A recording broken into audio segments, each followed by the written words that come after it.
London ক্লিনিকে চিকিৎসাধীন BNP chairperson Begum Khaleda Zia স্থানীয় সময় আজ সন্ধ্যায় তারেক রহমানের বাসায় যেতে পারেন। এ তথ্য জানিয়েছেন বেগম খালেদা জিয়ার ব্যক্তিগত চিকিৎসক ও বিএনপির স্থায়ী কমিটির সদস্য এজেড জাহিদ হোসেন। লন্ডন থেকে প্রতিনিধি এম এ কাইয়ুম জানান, ডাক্তার জাহিদ সাংবাদিকদের জানিয়েছেন, বেগম খালেদা জিয়ার প্রতিদিনই পরীক্ষা নিরীক্ষা চলছে। বয়স বিবেচনায় তার লিভার প্রতিস্থাপনের এখনও কোনো সিদ্ধান্ত হয়নি।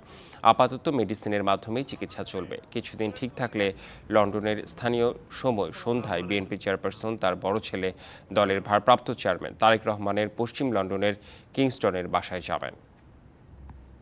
সব ঠিক থাকে তাহলে হয়তো কালকে ওনার সন্ধ্যার দিকে ইভিনিংয়ে আওয়ারে ছুটি হওয়ার সম্ভাবনা আছে। উনি সার্বক্ষণিকভাবে প্রফেসর প্যাট্রিক কেনেডি এবং জেনিফার ক্রস ওনাদের সার্বিক তত্ত্বাবধানে উনি চিকিৎসা অধীন থাকবেন।